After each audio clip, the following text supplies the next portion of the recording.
What's going on, everybody? Welcome back to another Indie Comics Talk. We're at episode 40 for the year, and tonight we've got two guests on to talk about their upcoming graphic novel, which did also hit Kickstarter a few weeks back and got out there, but it's coming out from Invader Comics soon, and that is Greetings from the Maglev. They're going to have to tell me if I said that right, but it's an awesome graphic novel, and we've got the writer Mark Espinosa and artist Adam Cahoon on tonight. Welcome in, guys. Hello. How are you? I'm doing good. Did I say Maglev? Is that right? Sure, that sounds a little French. That sounds fancy. Maglev. You know, as I say it like that, and I hear the title, I'm thinking this sounds like a very peaceful comic, and it is everything but a peaceful comic. Yeah, it's funny. It's one of those words that I've only ever read, so I could be saying it completely wrong. That's okay. It's whatever you want it to be. Yeah. You guys created this. It's whatever you want it to be, whether that's the proper pronunciation or not. It's like the word acolyte. When because it was in the X-Men, Magneto had his acolytes, but I always thought the word was occulty. So when I first said it out loud for the first time, I sounded like a fool. And that's the interesting thing about comics. I actually posted a short on YouTube recently of just like, comics are literature, and like that was my just like title of it. And someone commented, and they were talking about how this friend of theirs read comics for like 60 years and knew so many more words than their like English literature professor friend, and like would beat them with, I think it was like Words with Friends. They'd beat them on that game all the time because of it. So that's there you go. There's comics are literature and teach you a lot of words that you wouldn't have maybe come across. Yeah, I mean, who would know teleportation, telekinesis, quantum filaments? Come on. The X-Men. They brought that all out to us. Yeah. So usually to kick things off with guests that are on the channel for the first time, I like to hear your guys' comic origin stories. So how did you get into reading comics originally, and then skipping forward to how did you get into wanting to create and then creating comics? So I was always the guy who drew. Like I was always that's all I wanted to do from like the gate, like from very early age. And all through elementary school, it was like me and two other kids, and we were the kids. I knew the two other drawers in the school, and we were the ones that drew. and then in the sixth grade, I met a kid in my class who drew like an adult, like who had musculature. Like up until then, if I drew muscles, it was like someone stuffed pillows in their sweater. And he had like actual muscles that he was drawing, and I remember seeing his drawings and being like, I need to be friends with that kid right now. Yeah. And I just fawned over him, and I was like, how do you know how to do this? And he's like, oh, I read comics. And I'm like, okay, like Superman and Batman? And he's like, no, I read the X-Men. And this is, I'm a little bit older. This is before the cartoon. This is before any of the movies. Like no one really knows the X-Men nationally. And I'm like, okay, I'm gonna go find the X-Men. And I remember my dad thought it was, he questioned me because I think, and later he told me he thought it was porn. He didn't know what the X-Men were at the time. Oh my God. And I remember that kid was like, okay, go get the X-Men and go find Art Adams. Like Art Adams that's where you got to be. And and so this is in the sixth grade. I'm begging my parents to take me to comic book shops to find X-Men comics. And the first one I found was an X-Men Inferno. And I think it was the first part of X-Men Inferno. I think Inferno starts, I think, in like New Mutants or X-Force or somewhere else. But the first X-Men Inferno it's Mr. Sinister on the cover doing like a good big golden era hand sticking out. I think I know and then Madeline Pryor's on one side, and the gang at the bottom with like Sabretooth and a bunch of other guys. That was the first X-Men comic I ever got. And then it took off from there. And then I took a huge break sort of after high school because I started getting into painting and fine art, and sort of threw comics aside because I was like, oh no, that's for kids. I'm a painter now. I'm a serious guy.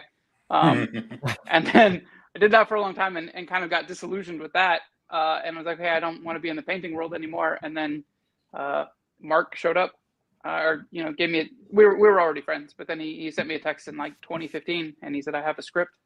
Would you want to make comics? And I was like, oh, I guess I'm not doing anything else. I'll do this for right now. And then it took about a year of drawing comics, and I was back in it and fully in love. So came back full circle there. Yeah. Oh yeah. Full circle. Yeah. For me, there was a comic book store near where I grew up in New Jersey called Comic Relief. And it was one of those things where I just kind of stumbled in one day, walked in, was like, what's all this about? And I think it was, I kind of feel like, I want to say McFarlane Spider-Man was around that time. Oh. And that was like the first like introduction into like, what is going on? What is all this stuff? And just like having to like feel like catch up with everything and just go there every other day and just inundate myself with as much Marvel as I could. It's weird. I mean, it was never one of those like Marvel or DC kind of guys, but I definitely like for some reason gravitated more towards Marvel. And then I just like went Spider-Man everything, X-Men everything, Avengers, Fantastic Four, and just never stopped. I've been getting books every Wednesday for the past 35 years. I feel like a lot of people's stories is always like it starts with Marvel, and in some way or another was X-Men, Spider-Man, and that's how I started. Was just I jumped in on Marvel, but started a lot later. 2015, I think I started reading comics. Okay, but yeah, and then eventually the indie comics took over the reading pile versus the Marvel and DC. Yeah. That's awesome. No, same here. Like when I came back to comics, it was exclusively indie. It was all like Paper Girls and Saga and Headlopper. I mean, Headlopper. Not. Oh wow. I mean, those are pretty big ticket for indie, but yeah. Yeah. And then and the funny thing is, when I came back, it was like the same thing. I was like, no, I'm an adult. I read indie comics. I don't read the big two. And then like X-Men Grand Design came out. And then House of X, Powers of 10 came out, and like Silver Surfer Black came out, and I'm just like every Wednesday I'm back buying Marvel again. I feel like now I'm just selective with those books, right? You totally. Really high hitting stories, unique concepts, different things that aren't like the Spider-Man's fighting that same villain again in a different storyline. I mean, I feel like a lot of the Image stuff back in the day too was kind of just. I mean, it's weird to think of like a Planetary and like an Authority as being indie, but I feel like I worked in the comic book store in college, and like people would come in, they'd be like, "All right, I've never read comics. I haven't read comics in 20 years. What are the books?" And hand them like Preacher, Authority, Planetary, and like be like, one of these books is gonna like change your life. I guarantee it. And to think about those now as being like indie books, but back then they just like.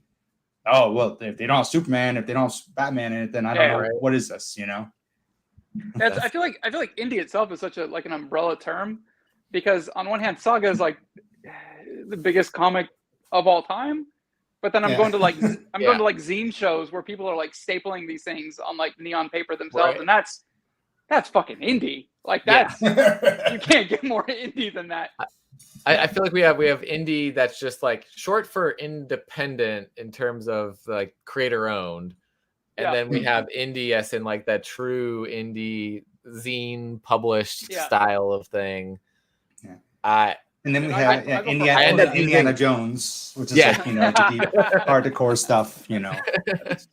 I end up using indie as like that umbrella term that covers all of that, just not big too, but Image definitely is such a big publisher still, and it really is. Dark Horse, huge. Dark Horse, yeah. And speaking of publishers, you guys have Greetings from Maglev coming out from Invader Comics, which the name is somewhat new, but they've also been around in different names for a little while. So let's talk about Greetings from Maglev and how you guys got to Invader Comics as publisher. First, what is Greetings from Maglev about? What's the elevator pitch for those out there watching? Let's see. Not necessarily post-apocalyptic, because I kind of feel like we came up with this idea, and then Mad Max Fury Road came out like a year later, and we were like, this is pre-apocalyptic. Yeah, but it's interesting because the general idea is that like gasoline completely depletes So society kind of falls apart like overnight. And to kind of like kickstart, like to use the term, society, like a lot of corporations band together and create this magnetic superhighway across the country that end up only being able to be used by like the rich and elites, and then the pirates and wild people who break and hack into it. And the story kind of revolves one person's journey on it and around it, which is interesting because like now, like I wrote the story like 8 years ago, and now it's a conversation of like, you know, resources and fossil fuels running out and the world getting hotter and everything. It's like, oh man, it's releasing at the right time. Is this book a prophecy? Like, are they going to look back and be like, the sacred text of Adam and Mark, they foretold the coming of our age? We foretold. Oh my God. Yeah. I mean, I'd say the dystopian maybe future. That not really apocalyptic until you're on the road. And then it's definitely that it's got that Mad Max just all out ride through the road. Yeah, I like the whole Elysium-ness of it all, where it's like on Earth, everyone is falling apart and like society is crumbling, but then like there's a space station hovering around the planet of like the most high-tech advanced technology you can imagine, everyone living like the height of luxury, whereas like a little bit of both, where the world is falling apart, but then also not in a way. Right. It's all about that divide in the social status there. Yeah. And then I think, Adam, you're the connection with Invader, I think, because I was just sitting here and Adam was like, hey, I know these guys. I'm like, cool. It was like 2020. It was 2020. It was like during like peak quarantine, like middle of the summer. And I think Mike, it was still 215. I think he hadn't changed the name to Invader yet. And he posted something on Twitter and was like, hey, I got a free minute. If you got a pitch for a comic, send it to me, or a concept, and I'll critique your concept, whatever. And I had a comic, an indie comic I had made called The Toughs, and I had this like I did them all as like 2 pages each. Every 2 pages was like a single page I drew. And so I had this like basically this 8-page chunk in the middle of the story that was kind of had like a beginning and an end, and it was like kind of told one joke, and and I sent him that, and it was perfect because it was, you know, on Twitter you can send out 4 images, you know, in one tweet, and so I just added him this 4-image of 8 of my pages, and he wrote back immediately and was like, this is great, we should talk. And he was like, I publish comics, and I'm like, yeah, dog, I get it, I publish comics too. And he's like, no, we should talk.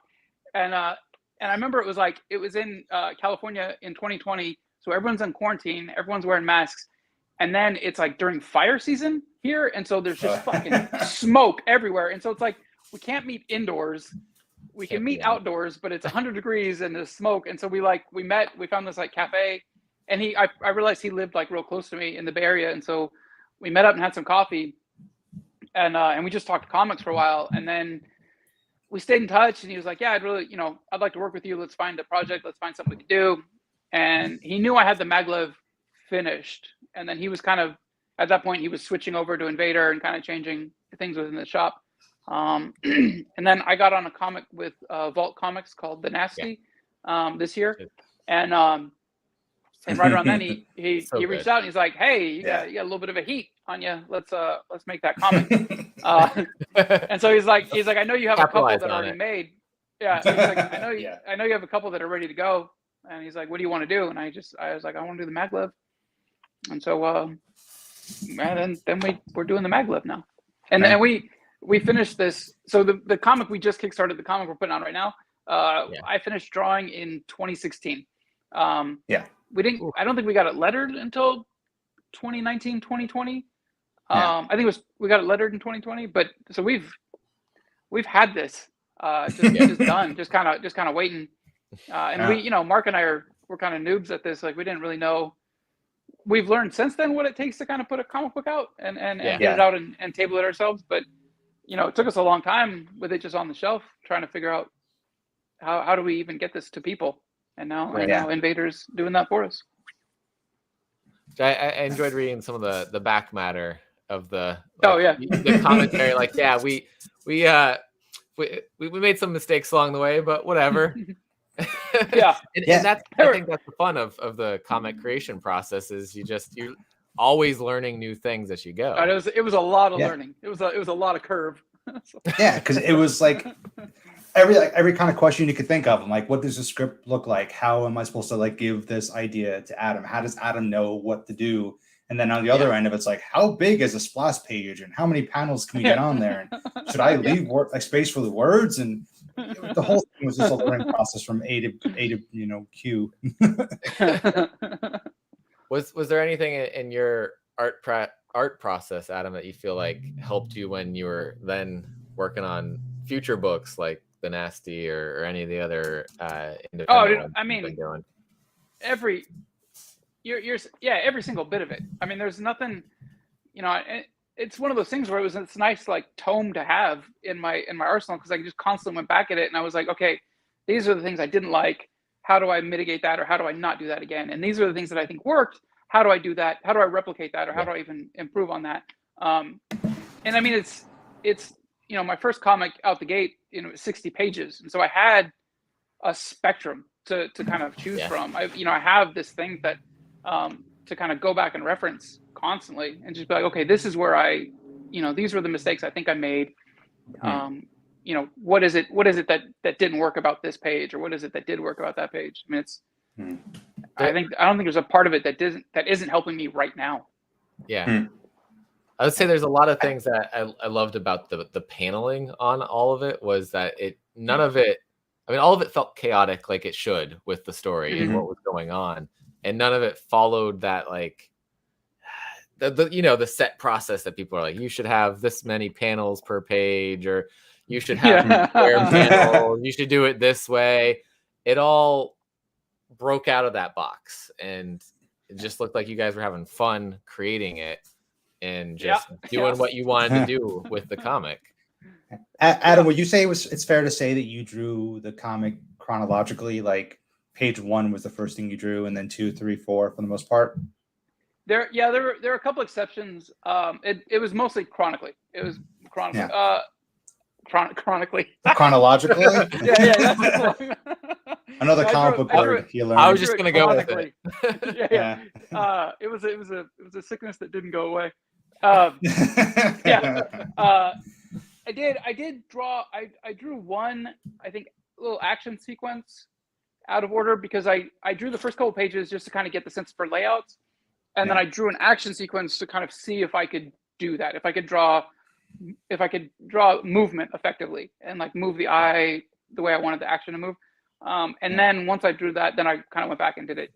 I did the whole thing in order. So I think like the last 10, 15 pages are the best pages of the whole book, because I'm learning it as I'm going. And then like by the time I get to the end, I'm like, oh, I understand who all these people are now. No, you totally see like the style progress throughout the book. And I mean, even definitely. Like the script itself, I wrote from like the first word to the last word. There was no like, well, I want to do that bit now because I think I have a good handle on it. So like, as you read through the book, you kind of see both me and Adam's style. I mean, you see Adam's style. The like level just up kind of like as it progresses. Kind of. I mean, those last 10 pages, I remember when you sent them to me, I was like, okay, I see what you're doing here. I see what's going on now. Like, it's getting a little like zany, and that's awesome.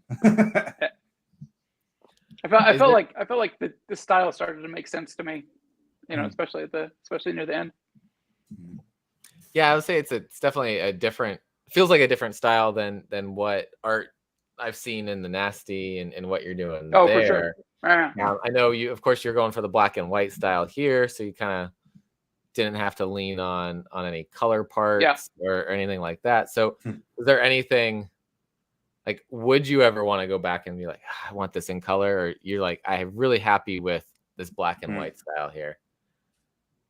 I don't honestly know that I would want to. I kind of like it as as the time capsule that it is. And just, I'm okay letting that be. I also probably because of this book, I'm infatuated with black and white comics. even now. Like I mean, I love having my work colored. I think it's a fun collaborative process. I think on the Nasty, I've got Kurt Michael Russell colors the pages and the covers, and I really like working with him. I really like working with a colorist. I like working with other artists on the same piece. But I also really like black and white comics. Yeah. In general, it's very like you can't lean on the color at all. You have to put everything into the panel. There's no easy swings. You have to. It's all there. It's all like exposed, I think, and I really like that about black and white comics. Yeah, absolutely. There's been the first time I picked up a black and white comic, I just was like, do I want to read this? And I started getting into it. I'm like, oh shoot, this is awesome. I'm like, I don't feel like I'm missing anything in that style. I think when it was probably an omnibus of The Walking Dead was probably the first. Oh yeah. Black and white I picked up. I'm like, I'd been reading some other comics and I was like, where's the color in this comic? And I thought, oh, it's just a collected edition, because I'd come across some of those Marvel ones that they reprint everything. It's like the Essentials, I think, right? Yeah. Where it's all in black and white. I'm like, oh, I just picked up a different edition of it. That's what happened here. And then I look back, and then I find some other ones, and it's like, no, this is The Walking Dead. This is how it was. Yeah. And as I was getting into comics at the time, I just didn't know that was a thing that happened. I thought everything had the colors as well. Yeah. But now that I've been in it for so long, I actually sometimes go for comics that have the black and white style because of the shading that you get in there, the extra details that the artist is able to incorporate in that black and white style. It's nice. They really pull you in. If I can get like an artist edition where it's all black and white, I feel like I have like the actual art. I feel like I have the piece. Right. Yeah, like a Jim Lee artist edition. I'm like, oh, this is, and even though it wasn't him, those aren't even his inks. But I'm just like, oh, he touched this page. This is real. This is real stuff. Have you seen the Boom Studios ink? Where I don't remember what they're calling them. Ink black and white edition, but I think it's like ink and something edition. No. They did one for Something's Killing the Children #1, and then they just did one for Layla Starr. Yeah. Many Deaths of Layla Starr. Those are nice. Fantastic. Yeah, those are excellent. It's like their own artist edition version, but just for the first issue that they're doing. Dude, there's another thing I've seen, and I've only seen it one time, and I don't know if it was a mistake, but there Warwick Johnson Cadwell did a couple books with Mike Mignola. I can't remember what they're called. They're like Hammer horror films. They made a couple books kind of based on in that type of environment. And the very first one he did, Mr. Higgins Comes Home, I think is what it's called. In the very first one, it's inked and colored, but he left his pencils in. And so you see little, like, it's not everywhere, but you see these little like sketch lines around everything. Yeah. And I'm just like, oh, that's just like that's an artist. You're just eating it all up. It's like, oh my God, your pencils are right there. Yeah, it's fantastic. But then I think he takes it out of the next two. And so I'm like, oh, that might have been a mistake, just for me. It was there for the eagle-eyed reader that was looking for at the art real detailed and trying to learn. That's awesome. I was just remembering though, you did you also did you do a short on a Kickstarter recently, Dead Blood? Yeah, Dead Blood. Yeah. I just popped in my head. And then I pulled up the Kickstarter and I saw your awesome cover on that. Yeah, I did. So I did a variant cover for that. I worked on the logo with Tim Daniel for that, and I did a short back matter story for that. Yeah, that book is so much fun. That's so awesome. I just got it in the other day, and I haven't gotten to read it yet. But dude. Oh yeah, and then the back matter. I did read the rest of it when he had sent it over to me, David. Oh yeah. Yeah. So if you see the on the black and white cover at the very bottom, there's all that graffiti. That's all the credits. That's all the people that worked on the book are in the graffiti there. Henry Alvarez. Nice. Adam, you beautiful bastard. Yeah, I that book is just fun. Like it's a fun read. It was like the 90s, but modernized and just a blast. Yeah. And then I got they're starting. I think Christopher started on the second one, and I think I'm going to do. I think they asked me to do a back matter story for that one too. That's going to be awesome. It's going to be a lot of fun. Awesome. We got some. I always reference your the Nasty Volume 5 cover. I love that cover. The Nasty Volume 5. Yeah. I think that's coming out in November. I think number 5 is coming out in November. I was trying to remember how far we got. We're at 4 so far, or just 3? No, we're at 3, and then we're on a bit of a break, and I think 4 is going to come out in October, and then we'll be back to month to month. Okay. And is that planned to be like a 6-issue miniseries? 8. Okay. Yeah. So I think we finish March or April, somewhere around there, and then the collected version will come out, I think, shortly after that. Nice. Hell yeah. I see. Yeah, actually. So issue 4, it says September 6th.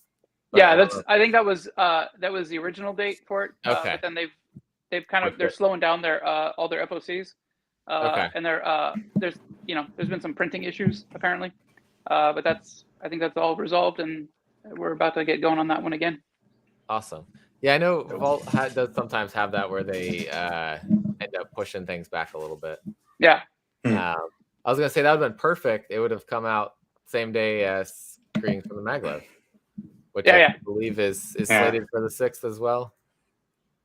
Yes. As long as Diamond doesn't do silly things. It would have been our own Barbie Oppenheimer weekend, with the Nasty Maglev. That'd be great. Greetings from the Nasty Maglev. Yeah. Bring some horror into the Maglev besides the gore and violence. Yeah. So with this was back, you said 2016, right, when you guys started working on this one? We finished the first one. We started in 2015, I think. Yeah, and as I read in the back matter, there's already a second volume of this created. It's already made. And thoughts and plans for that third volume as well? Yeah, so I'll probably start in on that as soon as I finish with the Nasty. I'll be done drawing the Nasty middle of October, I think. So I'll get into that in the fall. Awesome. Yeah, I mean, the script is I handed Adam a bunch of pages of script, and he was able to pull diamonds out of that shit. And he made the first 2 books, but now it's interesting because the third book, is written, but I have to kind of just clean it up with everything I have learned since then, and it's gonna be interesting because Adam and I we built the 2 books so many years ago. Now it's gonna have to we have to reactivate those partner genes and kind of all right, well, let's do book 3, and I gotta hand in the script, hand in the dialogue. We're gonna start doing all the back and forth, but perfect. Now with a bunch of new tools in our little toolbox. It's gonna be exciting. That's what I was gonna ask was what you felt like was gonna happen with that last one, and where we could see it going in a different direction, because you've picked up a lot of skills along the way. Yeah. I hope we still get that crazy style though that you've got going in this, because I think that just it makes the story pop so well. Yeah. I think it'll I don't know, it'll look a little different, I think, only because I've been now drawing comics for 8 years, 9 years, and so there will be some evolution, but I'm definitely going to try and keep it somehow in that visual world as well. Yeah, it seemed like a refinement of the process, but still being able to keep a style consistent with. Yeah, because I do.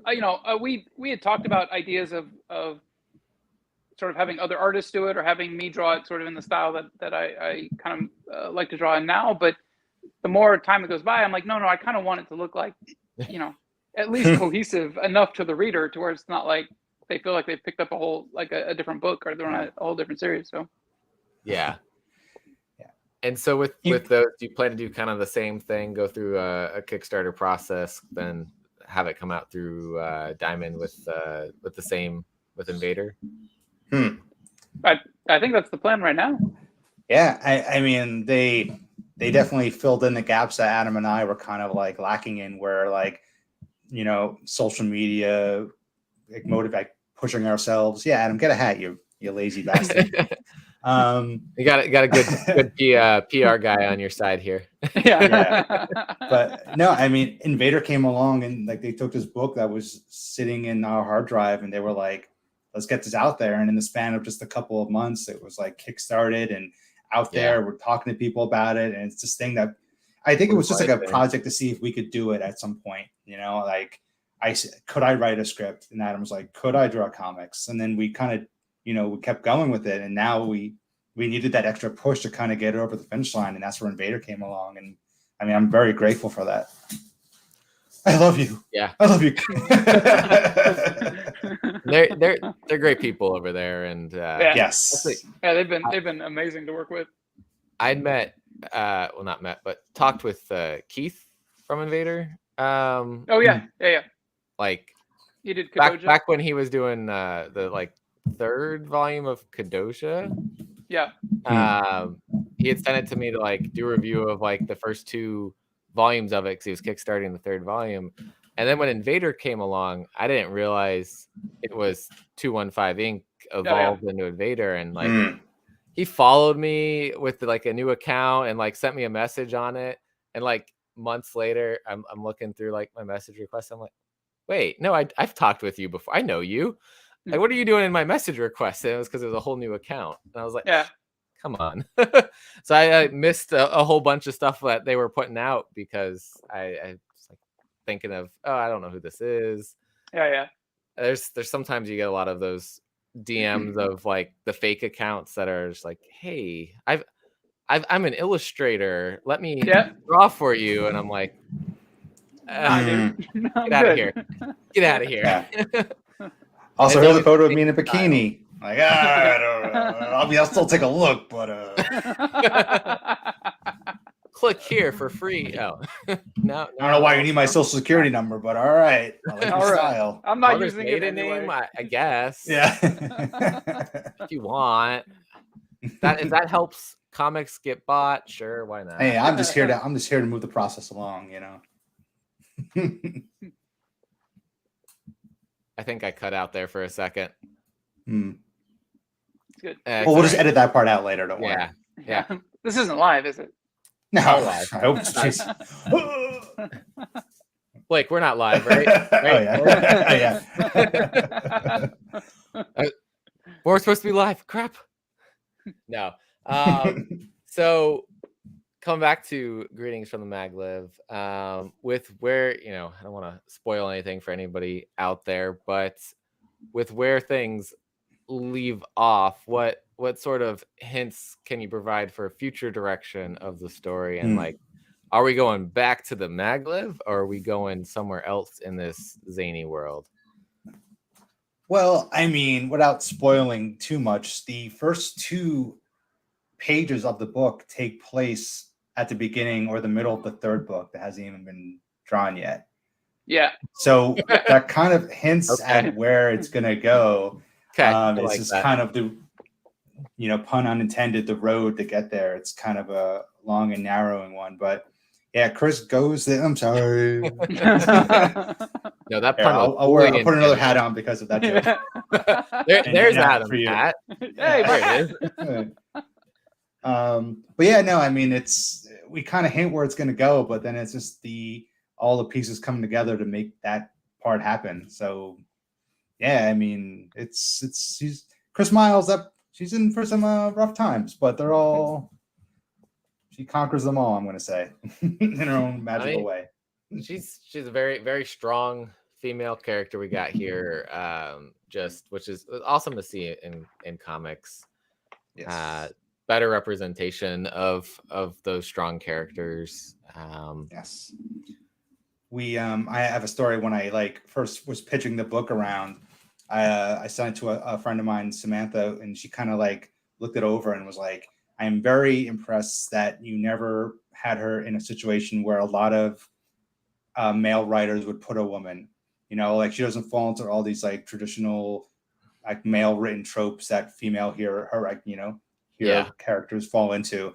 And Adam and I took a lot of like effort to make sure that like the way she looked, the way she like moved, the way she acted, and like how she handled situations, we tried to be like, let's try to avoid every misogynistic trap that every male writer would put a woman into, and just have her just be a badass who's in this situation, like, oh, she wants to be a mother, and she's gonna she's in love, and that's her weakness and her vulnerability. It's like, no, she's just a badass in this crazy situation. Let's just have fun with that.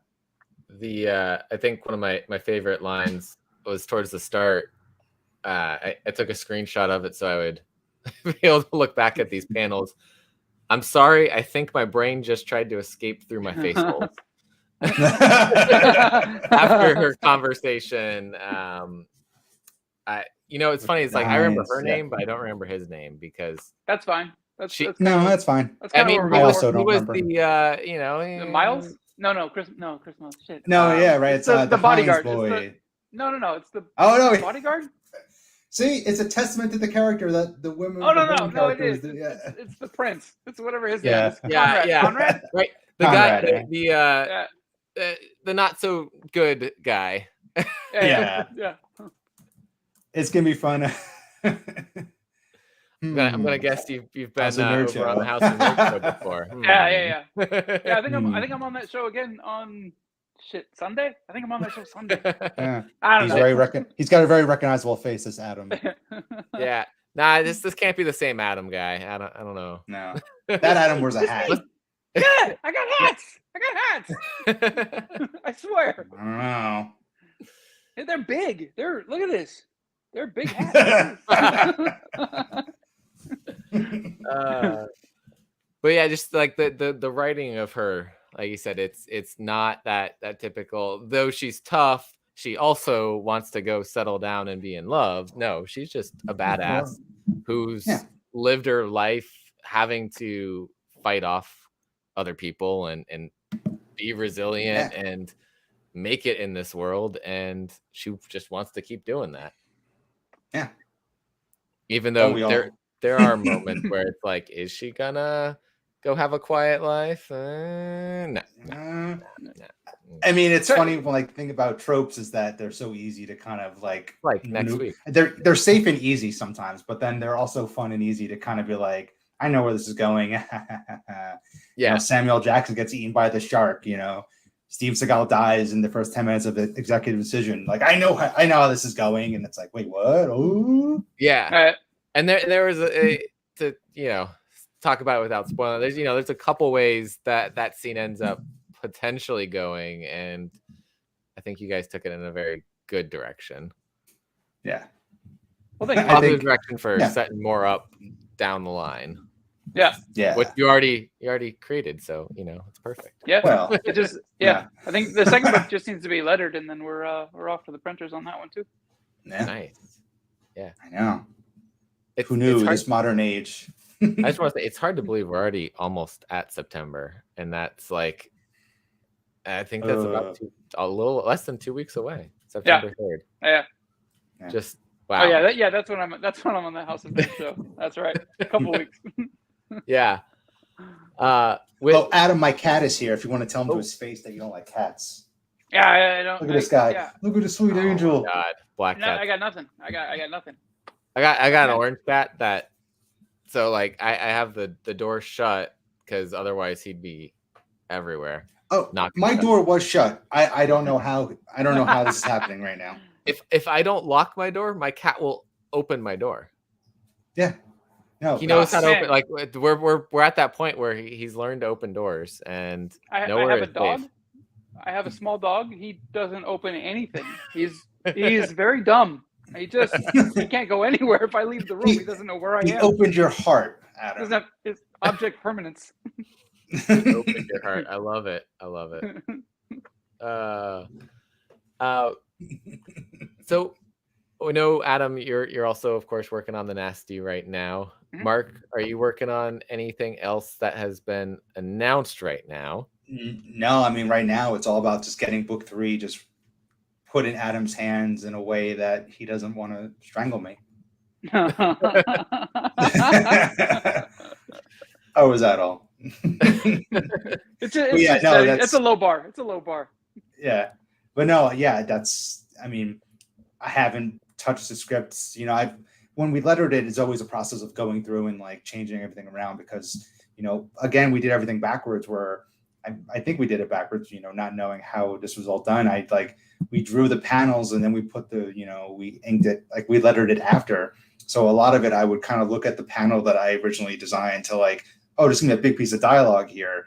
Oh, it's actually a little smaller, or vice versa. Oh, it's bigger. I can actually add stuff to here. So there was a little bit of kind of maneuvering things around a little bit. So knowing all that, it's going to be just a process of doing the third book in a way that's better for everybody.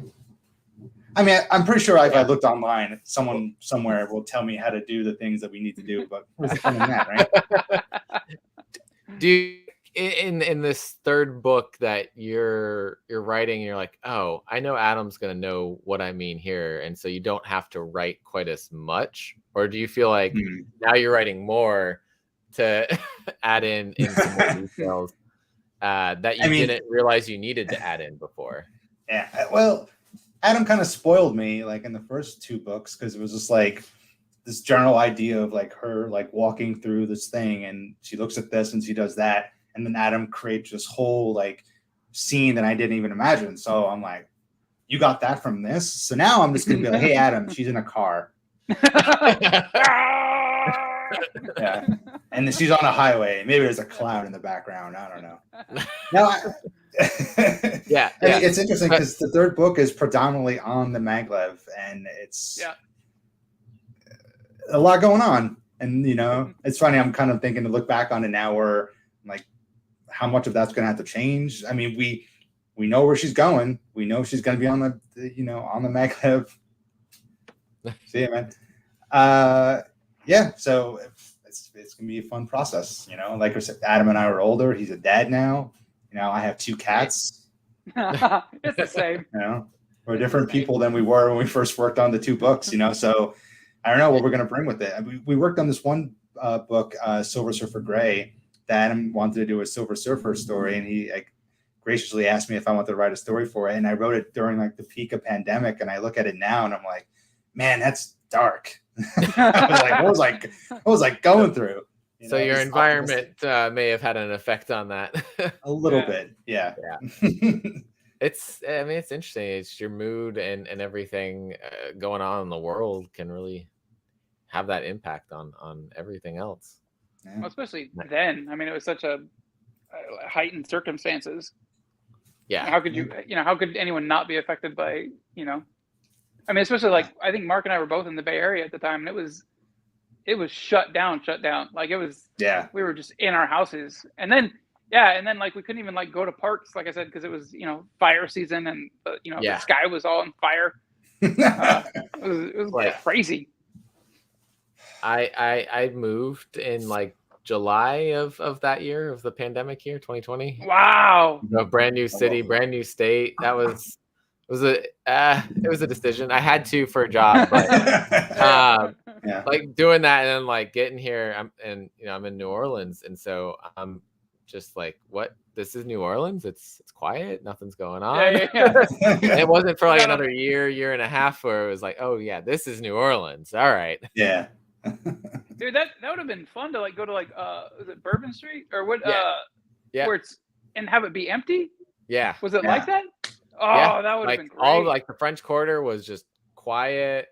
That would have been cool. I'd been here. I came here like one time before, and it was the month before, just to like check out where I'd be living and do some licensing stuff. And I went to that whole area, and it was just quiet. Like a couple places were open. They just reopened.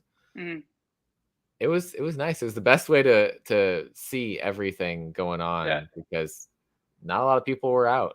Yeah, that's when I first moved to San Francisco, I'd get up early on days. I'd get up at like 5:30, 6 o'clock and go to like Pier 39 and like go to these like very congested like tourist trap areas and just wander around by myself. Because like no tourists are up at 6 a.m, and so you just like it'd just be you and foggy Pier 39. It was so much. It's such a Nice. interesting way to like see a city. Yeah. And then like Blake, then I started live streaming and buying tons of books, and yeah. I had nothing else to do, and then that started the channel back in that fall of 2020, and then started doing interviews and things probably 6-7 months later. Mm-hmm. Yeah. So thanks pandemic for that, I guess. Yeah. Adam and I are probably the only people. We started something before the pandemic, took a break from it during the pandemic, and now we're getting back to it afterwards. So we did everything a little backwards with this book. It works though. It works. Yeah. And I think I started by saying that greetings from the Maglev just sounds nice and peaceful, and like you'd see on a postcard. And I love that that's how the logo and everything with the cover comes together, except for the peaceful part, because obviously not peaceful. Don't fall for that trap. But it has that postcard feel, and so I like how that all came together there. Well, and I think that's part of it's in the story that it's based on this kind of like super highway that cuts across the country, and it was sort of like a Route 66, sort of like in its heyday. It was like this big like tourist thing. It was this big attraction, and then it kind of fell on hard times. And it's like the impetus for them going across the Maglev in the first place, in the first issue, is to like kind of build some publicity back and kind of bring the Maglev back as kind of this like tourist destination for the super wealthy. And so it was, I remember Mark and I kind of came up with that title, I think, together, and I think we just talked about it being like very much that, like an old timey like postcard, and like a very much like a look at this tourist thing you can come see and lose your head. Yeah, I think you created a postcard for it that was kind of like a greetings from the Maglev kind of thing, and I was like, yeah, that's awesome. It's perfect. Very awesome. Very awesome. So I know we talked a little bit about other things you got going on outside of this. Any plans to work on other things coming up, or is it for like you, Mark? You said you're just focused on getting script 3 out, and then that's gonna fall into Adam's lap, and Adam's gonna start drawing it, and so no time for other comics. I got I'll be done drawing the Nasty I think mid-October, and then I'll start in on volume 3 of the Maglev, and then like I said, I'm doing another back matter piece for DB Andrew and Christopher Alvarez's Dead Blood, and then I'm in talks to get on a couple other projects lined up that are a little too early to talk about. I did you got a Barbaric behind you there. I did a variant cover for an upcoming Barbaric comic that I don't think has been announced yet. It's the year of Barbaric, year of the Axe, they were calling it. Year of the Axe. Yeah. Because we've got Queen of Swords 2 just came out last week. Yep. And then there's another Barbaric arc, I think, coming up. There's a one shot. There's a one shot that's been announced. I think called Wrong Kind of Righteous, I think is what it's called. Sounds about right. And then there's another arc. I think the 4th arc is coming out. That's the one I have a variant cover on. Awesome. It's just wild how much Barbaric has come out in all this time. They're killing it. Yeah, literally. Yeah. I love Axe. I love Axe. Yeah. I need the one that they bring to the cons. I just need a copy of that. That's right. With the Nasty, what's, for those that somehow haven't come across it, what's the blurb on that? And John Lees is the writer on it. Yeah. What's the blurb? So John does this way better than I could. But it's kind of a coming of age tale. It's the main character, Thumper, has an imaginary friend he's had since childhood that is a slasher from a slasher series of films called Labor Day. And the name of the slasher is Red Ennis, and it's just an imaginary friend that no one else can see. But then him and his friends hang out in this video store. It takes place in the 90s in Scotland, at a time when the video store is kind of fledgling, and they band together to make a horror movie to kind of put on a horror film festival and bring the video store kind of back to life. And as they're making their horror movie, Red Ennis begins to manifest and kind of come into their world and start to take limbs and take lives and cause all kinds of trouble. But it's got a lot of humor. It's got a lot of heart. Yeah. It's a really funny kind of take on horror fandom.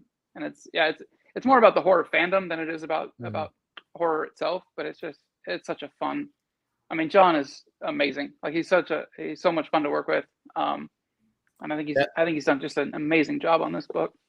Yeah, it definitely felt like a love letter to horror movies over the years and the tropes and the things that go into that. Yeah. But I've been loving it. It's fantastic to, because it's he talks about how he grew up. He has all these pictures of him as like a little kid with like Nightmare on Elm Street posters behind him and like Halloween posters behind him. He's like 9-10 years old, and he talks a lot about how horror films always gave him this great sense of comfort.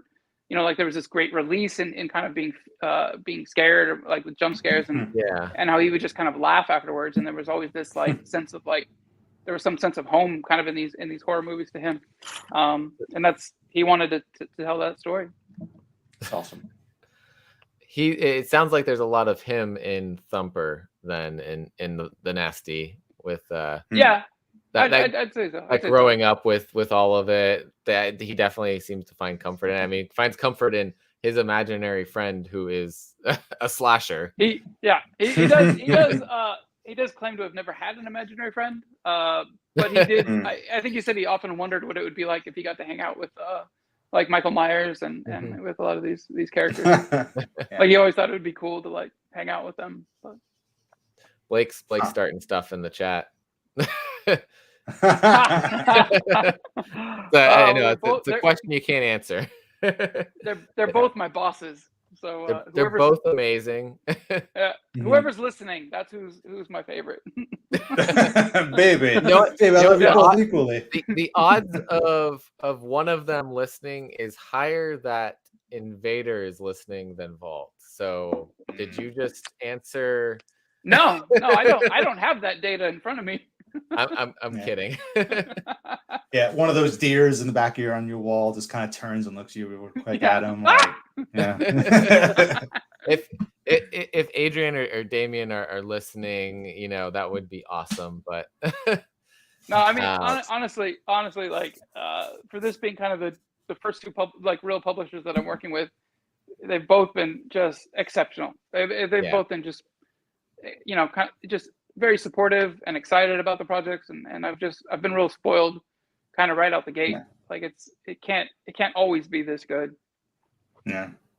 I mean, we hear bad stories in the publishing industry all the time, so it's good to hear the good things happening and the good publishers that are out there and taking care of their creators. Yeah, very much so.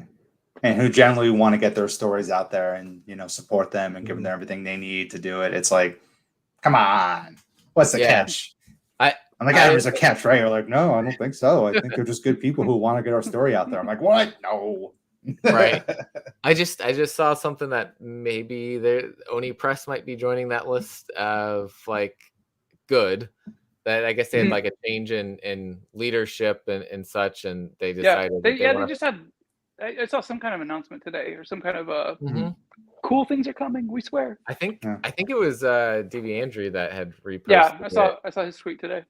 Yeah, and it's like they want to focus on creating comics to create comics. Oh yeah, that's what it was. They don't want to make comics that just to become TV shows or just to become TV pitches. They want to make comics to make comics.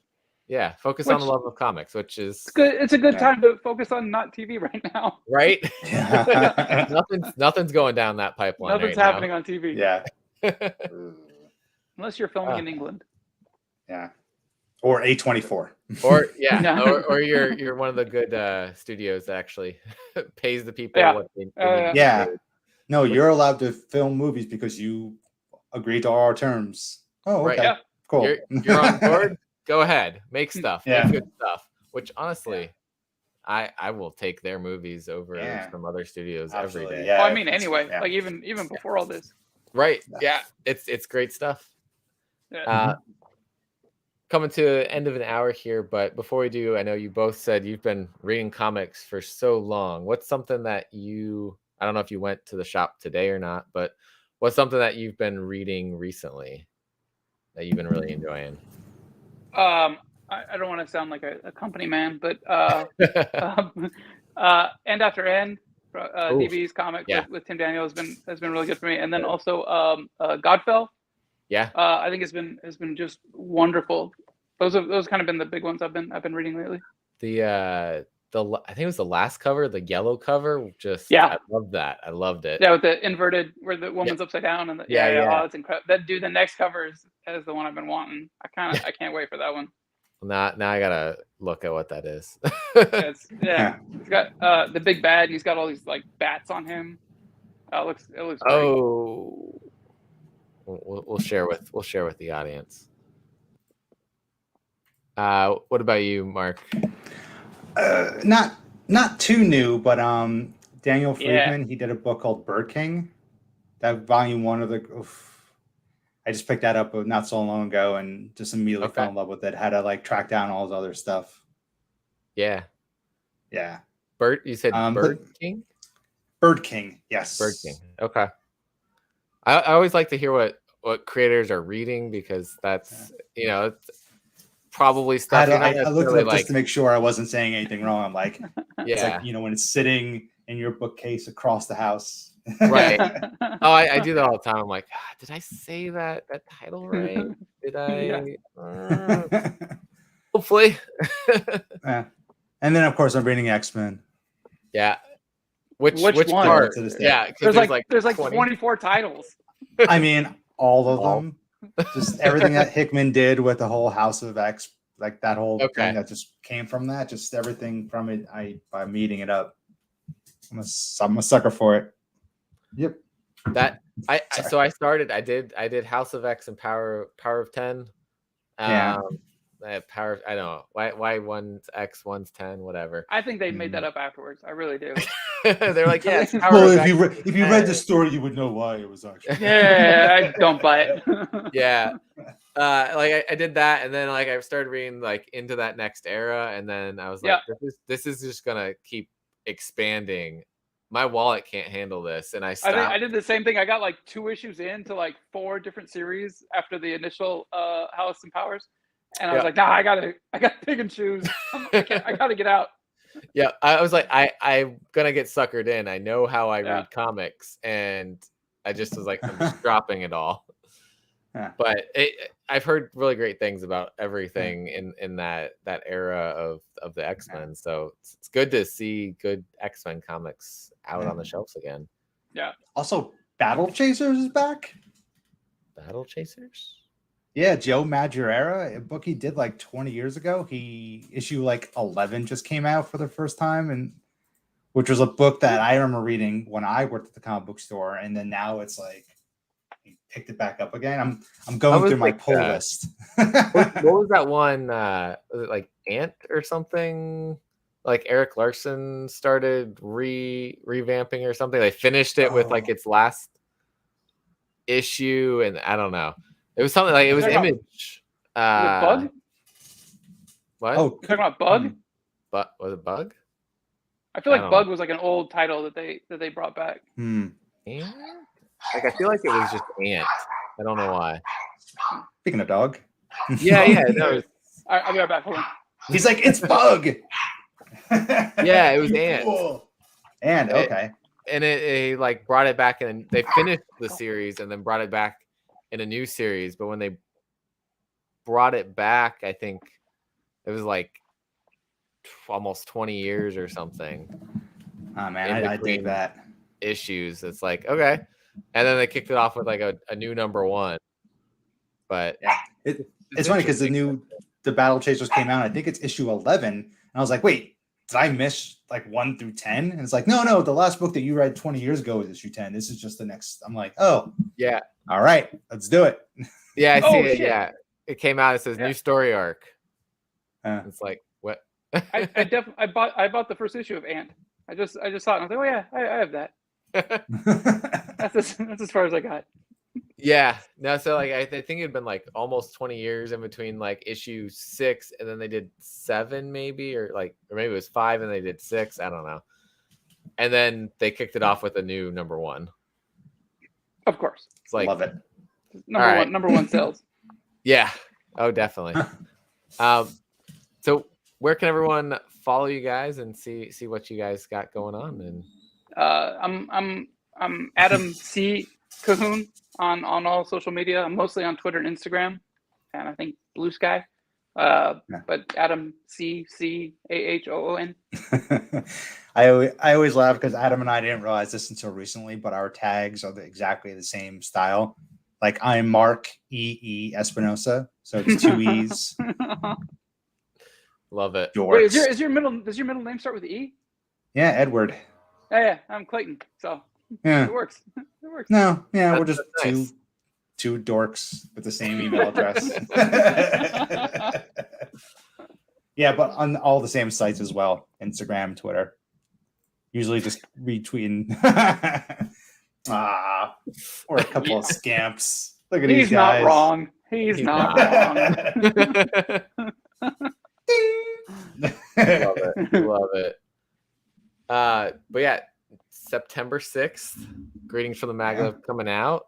Go tell your shops if they haven't ordered already, get it. If they're able to put those orders in again. I know Diamond put the pause until until it comes out or something.